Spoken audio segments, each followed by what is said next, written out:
کہ میں سمجھتا ہوں کہ ہم ان کو اگر ان پہ بات نہیں کریں گے تو ہم اپنی اس تقریر کو، اپنی بات کو اس آج کی اس میٹنگ کے حوالے سے، اس کانفرنس کے حوالے سے پورا نہیں سمجھیں گے. یہاں پہ چونکہ آج ٹاپک بلوچستان ہے، بلوچستان 77 سالوں سے مشکلات کا شکار ہے، مسائل کا شکار ہے، لیکن ابھی 2024 میں بلوچستان ایک مسائلستان بن چکا ہے، مسائلوں کا ڈھیر ہے. اس کی جو بنیادی وجہ ہے، لیاقت ملوی صاحب، ہم سمجھتے ہیں کہ یہ ریاست بلوچستان کے ایشوز کو لینے میں سنجیدہ نہیں ہے، نمبر 1. نمبر 2، اس ریاست کو آج تک بلوچستان کے مسئلوں کا حل ہم نے بڑی کوشش کی، بہت سی پارٹیوں نے، ہم نے اس کو سمجھانے کی کوشش کی، لیکن اس کو سمجھ بھی نہیں آیا اور یہ سنجیدہ بھی نہیں ہوا. تو آج بلوچستان اس نہج پہ پہنچ چکا ہے کہ اب میں سمجھتا ہوں کہ اس ملک کے لیے بہت مشکل ہے اس مسئلوں کو حل کرنا اگر ابھی بھی سنجیدہ نہیں ہوا تو. یقیناً میں بات کروں گا، سیاسی مسائل پہ بھی بات کروں گا، معاشی مسائل پہ بات کروں گا، لا اینڈ آرڈر پہ بات کروں گا، امن و امان کا جو مسئلہ ہے. لاپتہ افراد اس پورے ملک میں ایک سیاہ کھلک ہے، اس ریاست کی پیشانی پہ سیاہ داغ ہے، لیکن جو بلوچستان میں لاپتہ افراد کا مسئلہ ہے وہ بہت سنجیدہ اور بہت سنگین ہے. اس پہ بھی ہم نے 6 سال سینٹ میں بڑی کوششیں کی، بڑی تقریریں کی. ریاست کے جو چلانے والے، جن کی باغ ڈور اس ملک کی ان کے ہاتھ میں ہے، ان کو ہم نے بڑی سمجھانے کی کوشش کی کہ اس مسئلوں کا حل کیا ہے، لیکن افسوس کہ ان کو یہ مسئلے سمجھ نہیں آئے. یہاں پہ میں شروع کروں گا لاپتہ افراد سے کہ جی 15 سالوں سے جو بلوچستان کے نوجوان گم ہیں. ہم اکثر ایک بات کرتے رہے، ہر وقت یہ کرتے ہیں، حالانکہ ملک نصیر صاحب میرا بھائی نے بڑی تفصیل سے بات کی اس ٹاپک پہ، لیکن یہ بہت اہم ایشو ہے، اس پہ 4 باتیں میں بھی کرنا چاہوں گا کہ 15-18 سالوں سے بلوچستان کے بہت سے نوجوان لاپتہ ہیں. ان کی فیملیز، ان کے گھر، ان کی خواتین کو ابھی تک یہ پتہ نہیں ہے، جو ان کی وائفس ہیں اکثر و بیشتر وہ اسی پریشانی میں ہے کہ جی ہم لوگ کسی کی بیوی ہیں یا ہم بیوہ ہیں، میرا شوہر زندہ ہے یا 16 سال سے مر چکا ہے، شہید کیا گیا ہے. جو بھی یہ ایسا بڑا ایشو ہے، میں سمجھتا ہوں بلوچستان کا نمبر 1 مسائل پہ ہے. بے روزگاری اپنی جگہ پہ، بھوک افلاس اپنی جگہ پہ، یہاں پہ ہزاروں مشکلات، لیکن یہ بہت اہم مسئلہ ہے. اس مسئلے کے حوالے سے میں آج کے اس کانفرنس سے جماعت اسلامی نے جو رکھا، اس میں ایک بہت اہم بات آپ دوستوں کی نوٹس میں لانا چاہوں گا کہ یہاں پہ علامہ مقصود علی ڈومکی صاحب نے بہت خوبصورت سوال پوچھا کہ جی یہ حکومت ہر وقت یہ بات کرتا ہے کہ جی جو ناراض بلوچ ہے ان سے ہم جا کے مذاکرات کریں یا ہم ان سے بات کریں، ان کا کیا حل نکلا ہے، یہ کچھ ہمیں بتائیں. مولانا صاحب میں آپ کی خدمت میں عرض کروں، جب ڈاکٹر عبدالمالک بلوچ کو 2014 میں وزارت اعلیٰ ملا تو انہوں نے 2 شرط رکھ کے وزیر اعلیٰ کا حلف لیا. ایک انہوں نے کہا کہ آپ مجھے اختیار دو گے کہ جو بلوچ باہر بیٹھے ہوئے ہیں، علیحدگی پسند تحریکوں کے سربراہان ہیں، جو ناراض ہیں، ہمیں ان سے بات کرنے کا آپ نے اختیار دینا ہوگا. دوسرا بلوچستان کا ایک بہت بڑا مسئلہ یہاں پہ ایجنسیوں کے کارڈ ہولڈرز جو یہاں پہ اغوا برائے تاوان میں، اغوا کرنے میں، جو بھی مشکلات ہے بلوچستان کا وہ اس میں انوالو ہے. تو ڈاکٹر صاحب کا تھا کہ آپ ان کارڈ ہولڈرز کو ختم کر کے ان سے کارڈ لے لو گے. کارڈ لینے کا فائدہ یہ ہوا کہ جو حالات بلوچستان کے 2012 اور 13 میں تھے وہ 50-60% ختم ہو گئے ڈاکٹر عبدالمالک بلوچ کے وقت میں، کیونکہ کارڈ ہولڈرز سے کارڈ چھینے گئے. دوسری بات پہ میں آتا ہوں کہ یہاں اس وقت کا chief of army staff Nawaz Sharif, یہاں کی صدرن کمانڈ، ان سب کی مشاورت سے 4 لوگوں کا ڈاکٹر عبدالمالک بلوچ کی سربراہی میں ایک کمیٹی بنا، اس کا ایک میں بھی ممبر تھا. ہمیں اس ریاست نے یہاں سے بزنس کلاس کی ٹکٹیں دے کے بھیجا باہر کہ جا کے ان بلوچوں سے بات کر لو کہ جو یہاں پہ ان کی جو جنجالے ہیں، مسائل ہیں، ان کے ساتھ بات کر کے ان کو راضی کر کے لے آؤ. ڈاکٹر عبدالمالک بلوچ کی سربراہی میں ہم گئے، ان سے ہماری کافی نشستیں ہوئے، ہماری باتیں ہوئے، ہم واپس آئے. ہم 5 لوگوں کا کمیٹی تھا. جب ہم یہاں پہ واپس آئے تو یہاں پہ ملکی حالات کچھ ایسے چینج ہو گئے کہ چیف آف آرمی اسٹاف بھی چینج ہوا اور نواز شریف کو نکال کے دوسرے کو بٹھایا گیا. ہم ہر دروازے کو دستک دیتے رہے کہ بھائی ہم سے پوچھو کہ بلوچوں نے بولا کیا, کہ وہ آئیں گے نہیں آئیں گے, یا بلوچوں کا مسئلہ کیا تھا. انہوں نے ہمیں ہماری جو ہماری بلوچی میں حوال کہتے ہیں, ہم نے کہا بھائی آپ ہمارے حوال تو ہم سے لے لو. کہ انہوں نے کہا کیا, کسی نے اس کو سنجیدگی سے نہیں لیا. آج تک کسی نے ہم سے یہ نہیں پوچھا کہ آپ لوگ جا کے بلوچ قائدین سے, بلوچ لیڈران سے ملے. ایون جب Bajwa chief of army staff تھا, ان کو سینٹ میں بلایا گیا تو میرا سینٹ میں بھی اس سے یہی سوال تھا کہ باجوہ صاحب اس ریاست نے ہمیں یہاں پہ بزنس کلاس کی ٹکٹیں, وہاں پہ 5 اسٹار ہوٹلیں, یہ کروڑوں روپے جو آپ لوگوں نے خرچ کیا, کم سے کم ہم سے پوچھا جائے کہ وہ لوگ کہتے کیا ہیں, وہ آتے ہیں نہیں آتے ہیں. تو ان کے پاس بھی کوئی ایسا جواب نہیں تھا وہ جو مجھے دے دے. تو میں سمجھتا ہوں کہ اس مسئلے کو سنجیدگی سے نہیں لیا گیا, یہ روز بروز بڑھتا گیا. اور نیشنل پارٹی نے بارہا اس ایشو پہ, ابھی تو حالات اور خراب ہو گئے, ہم نے بارہا کہا کہ جو بلوچ کا یہاں پہ بلوچستان کا مسئلہ ہے وہ بندوق اور جیتری نہیں ہے. ان کو پولیٹیکلی ایمانداری کی بنیاد پہ صاف اور شفاف نشست پہ بیٹھ کے اس مسئلوں کو حل کیا جا سکتا ہے کہ اس میں گڑبڑ نہ ہو. کافی حد تک وہ مسئلے حل ہو سکتے ہیں, لیکن شاید 2014 میں وہ بہت آسان کام تھا, 2024 میں یہ بہت مشکل کام ہے جو ہم نے 2014 میں فیصلے کیے تھے. یہاں پہ جو مسئلہ ہے جو ہم دوستوں نے اس پہ بہت بات کیا, سیاسی مسائل. دیکھیے پاکستان میں جب سے پاکستان بنا یہاں اس کی پارلیمان میں بھیجنے والوں پہ یہاں پہ گڑبڑ رہا. پردے کے پیچھے لوگ تھے, وہ کسی کو پسند کرتے تو بیچتے, کسی کو پسند نہیں کرتے تو نہیں چھوڑتے. ہم نے بارہا اس پہ کہا کہ چھوڑو لوگوں کو, اپنی اپنے عوام کو چھوڑو, وہ اپنے لیڈران کو خود بھیجے اسمبلیوں میں, پارلیمان میں بھیجے, لیکن بھیجا نہیں گیا. ابھی اس وقت اس دفعہ جو لاسٹ الیکشن ہوا ہے اس میں تو اوپنلی پیسے کی بنیاد پہ سارے صوبائی اسمبلیز اور قومی اسمبلی میں لوگوں کو بھیجے گئے. میں سمجھتا ہوں کہ ہماری کیلکولیشن کے مطابق شاید 8-10% سے اوپر ایسے لوگ نہیں ہیں کہ جو واقعتاً ووٹس لے کے اسمبلیز میں گئے ہیں. 90% ایسے لوگ ہیں کہ جن کو لایا گیا ہے. اور یہاں پہ پہلے صوبہ پختونخوا میں جو فاٹا تھا, اس وقت فاٹا اور بلوچستان پہ یہ گڑبڑ تھا, لیکن اس دفعہ بلوچستان میں تو وہ گڑبڑ ہوئے کہ یہاں پہ سیٹوں کے قیمت لگائے گئے کہ جی وزیر اعلیٰ آتا ہے 5 ارب روپے دے کے, ان کا جو وزیر بنتا ہے وہ 40 کروڑ روپے دے کے, اور ان کا جو ایم پی اے صاحب بنتا ہے وہ جی 30 کروڑ روپے دے کے, جو ایم این اے صاحب بنتا ہے, پورا پیسوں کا فیصلہ ہوا.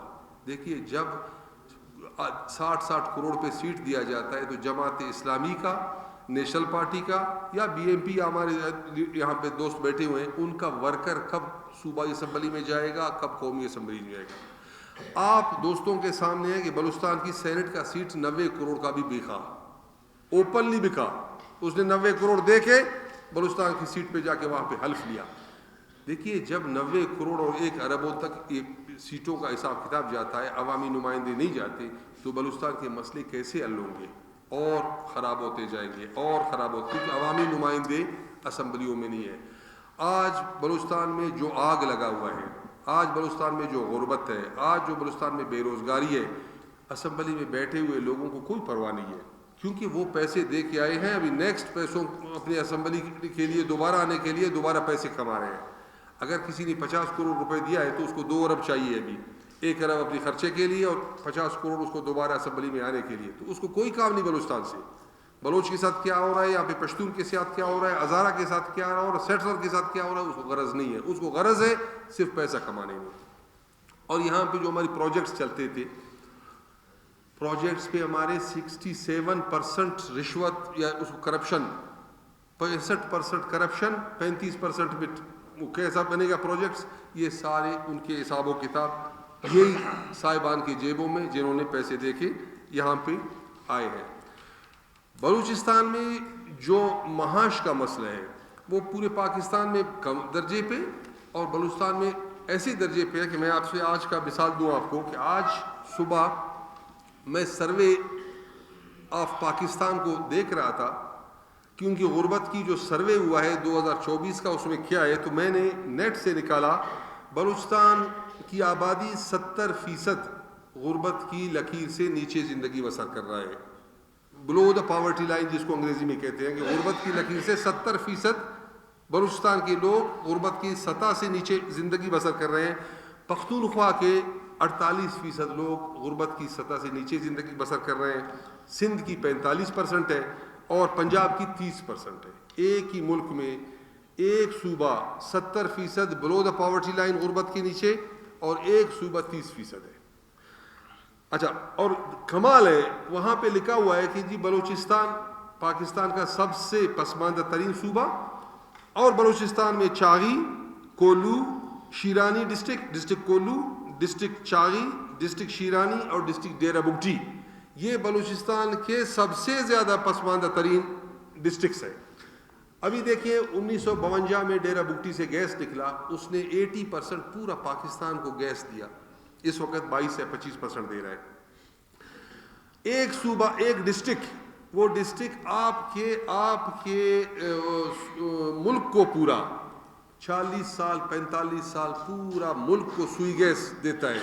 اور بہت سے آپ پنجاب میں جائیں، سندھ میں جائیں، لوگوں کو یہ پتہ نہیں کہ سوئی گیس نام کیوں رکھا گیا اس کا، ان کو یہ پتہ نہیں ہے کہ یہ گیس سوئی سے نکلنے کی وجہ سے سوئی گیس ہے، ان کو یہ پتہ نہیں ہے، وہ سمجھتے ہیں اس گیس کا نام سوئی ہے۔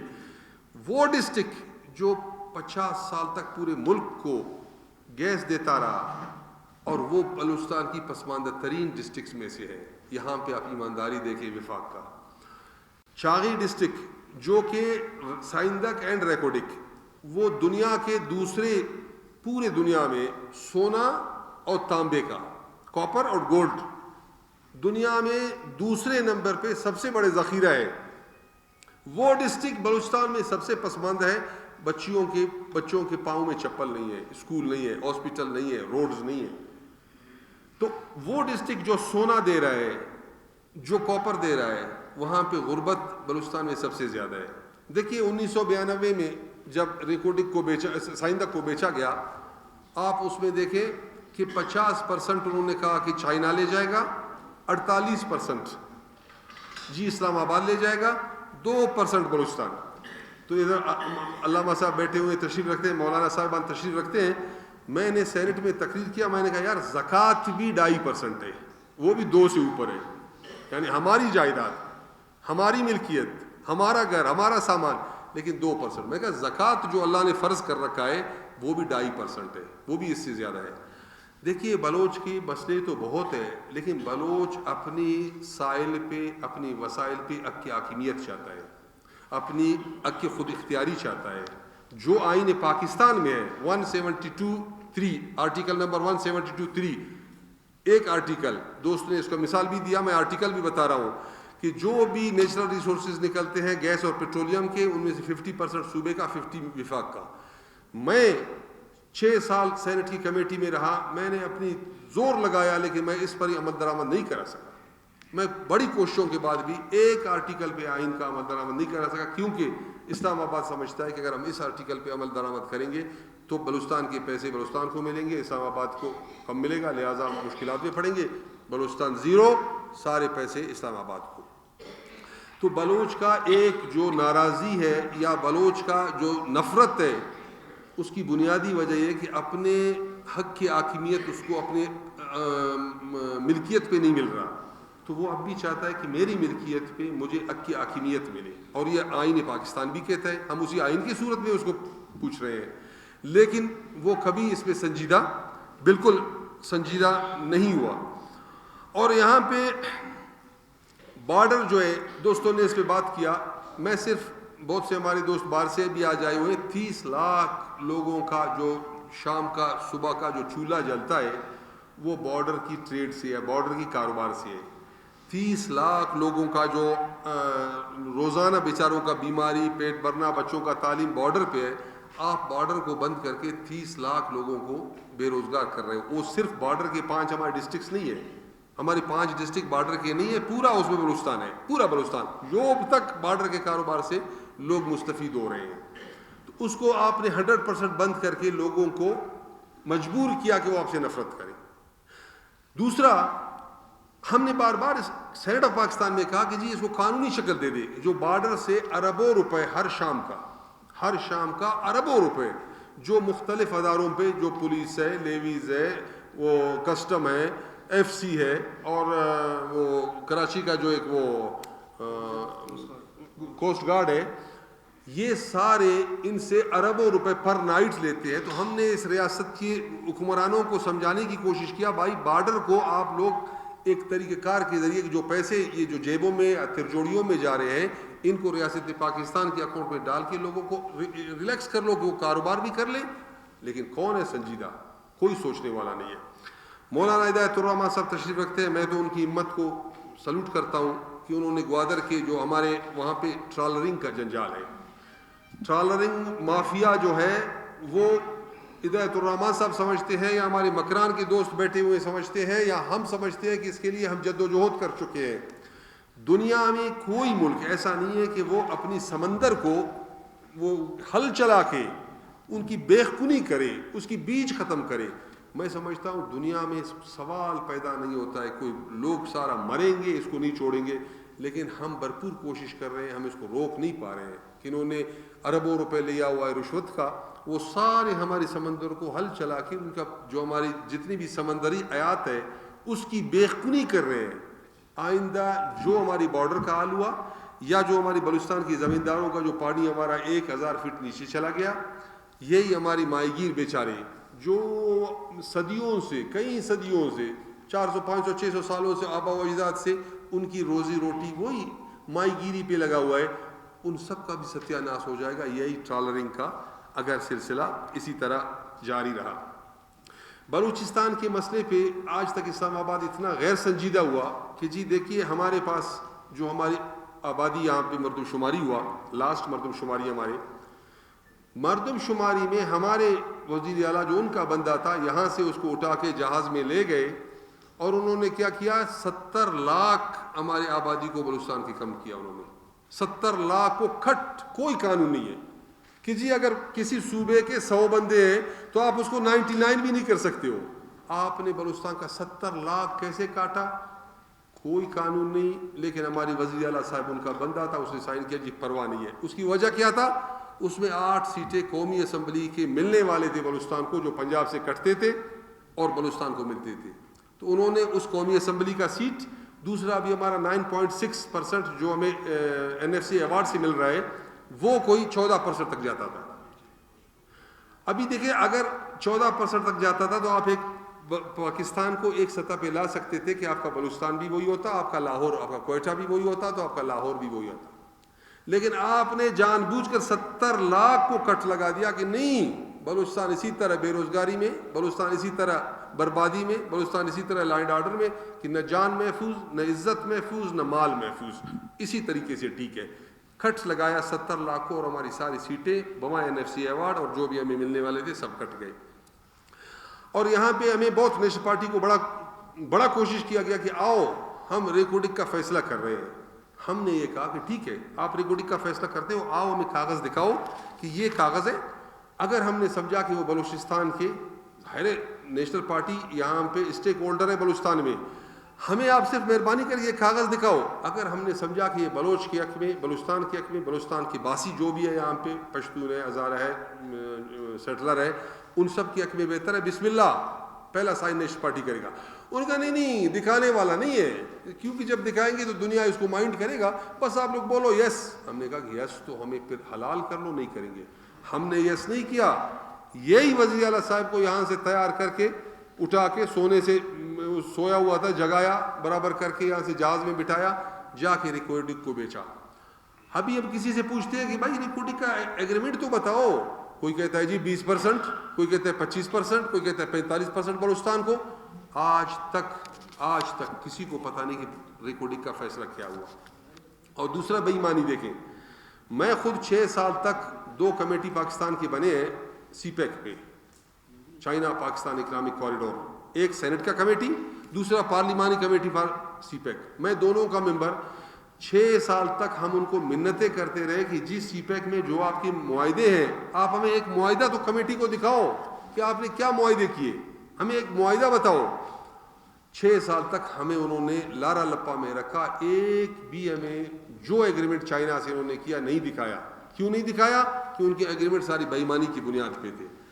اس کے بعد میر حاصل بزے جو جب وزیر بن گئے پورٹ اینڈ شپنگ کے, تو میں نے میر کو کہا کہ میر ہم نے 6 سال میں تو اس میں ناکام ہوئے, ہم نے کوئی بھی ہم نے وہ نہیں کر سکے, یہ ایگریمنٹس نہیں نکال سکے. چونکہ آپ وزیر ہو, آپ مہربانی کرو. اس کو صرف 2 ایگریمنٹ ملے. میں آج اس ایوان میں اس کو اوپن کرنا چاہوں گا. وہ ایگریمنٹ کا آپ سوچیں کہ جی چائنا کے 2 ایگریمنٹس ہمیں ملے جو سی پیک کے تھے, کہ چائنا پورٹ سے جتنے بھی پروفٹ آئیں گے 40 سال تک 91% چائنا کا ہوگا اور 9% اسلام آباد کا ہوگا. جو جتنے بھی آمدن ہوگا پورٹ سے, گوادر پورٹ کی آمدنی میں 91% چائنا, 9% اسلام آباد, بلوچستان 0. Number 1 agreement. دوسرا ایگریمنٹ ہے کہ 40 سال تک چائنا جو بھی سامان لائے گا, جتنے بھی سامان لائے گا, اس پہ پورٹ پہ اس کا کوئی ٹیکس واجب الادا نہیں ہوگا. یہ 2 سینکڑوں ایگریمنٹس ہوں گے, لیکن 2 کا میں آپ سے ذکر کرتا ہوں. تو جو میرا کہنے کا مقصد تھا کہ بلوچستان کے معاملات کو اسلام آباد نے آج تک سنجیدگی سے نہیں لیا, جس کی بنیاد پہ آج بلوچ اس نہج پہ پہنچ گئے. یقیناً بہت کافی ٹائم وقت گزرا ہے. دوسرا کرپشن, بلوچستان کا مسئلہ. کرپشن پورے بلوچستان پاکستان میں ہے, لیکن جی ابھی ایشیا کا جو لاسٹ 6 منتھ پہلے سروے آیا, ایشیا میں بلوچستان نمبر 1 پہ سروے. میں آپ سے ریکارڈ پہ بات کر رہا ہوں, یہ میں آپ کو ریکارڈ کی مثال دے رہا ہوں. بلوچستان کا جو سروے تھا اس نے کیا کہ جی ایشیا میں بلوچستان کرپشن میں نمبر 1 پہ. جو وزیروں کا میں نے آپ کو بتایا, وزیر اعلیٰ کا میں نے آپ کو بتایا, پوسٹیں ہماری درجہ 4 کی پوسٹیں 12 لاکھ روپے پہ. جتنی گریڈ اتنی پیسہ, جاؤ پیسہ دو آرڈر لو. یہ کہاں پہ ہوا؟ کسی بتائیں مجھے, کسی پاکستان کے کسی صوبے میں ادھر ہماری جو حال ہے, جس کی وجہ سے لوگوں کا اور مسئلے اور مسائل بڑھتے جا رہے ہیں. کٹ دا لانگ سٹوری شارٹ, میرا اگر اس ملک کو یہ اسلام آباد یا ان کی طاقتور قوتیں یا جن کے ہاتھ میں اس ملک کی باغ ڈور ہے چلانے والے, وہ سمجھتے ہیں کہ اس ملک کو سلامت رکھنا ہے اور اس ملک کو چلانا ہے, اس ملک کو مضبوط, متحرک, منظم بنانا ہے, تو میں سمجھتا ہوں کہ اس کو بلوچستان کے مسئلوں پہ سنجیدگی سے سوچنا ہوگا. نمبر 1 پہ نیشنل پارٹی کا ایک سوچ ہے. ہم کہتے ہیں کہ جی لاپتہ افراد کے لیے آپ کے قاضی کورٹ سے لے کے سپریم کورٹ آف پاکستان ہے, لاؤ لوگوں کو پیش کرو اپنے عدالتوں میں. جو آئین پاکستان یا آپ کے قانون پاکستان کے خلاف ہے, سزاؤں پہ جاتے ہیں, بسم اللہ, لاؤ ان کو پیش کرو. اور جو آپ کے ہاتھوں سے مارے گئے ہیں, شہید ہوئے ہیں, آپ پیش کرو ان کو کہ جی یہ ہم سے, تاکہ ان کے گھر والے جو ہیں, ان کی فیملیز جو ہیں, وہ کم سے کم وہ مطمئن ہو جائے. 4 دن وہ فاتحہ پہ بیٹھ کے ان کی دل کو سکون ملے گا. اور دوسرا ہم یہ کہتے ہیں کہ دیکھیں بلوچستان اس وقت پاکستان کا غریب ترین صوبہ, پسماندہ ترین صوبہ, انفراسٹرکچر کے حوالے سے سی پیک کے 62 ارب ڈالر میں ہمیں کوئی ٹکے کا فائدہ نہیں ہوا.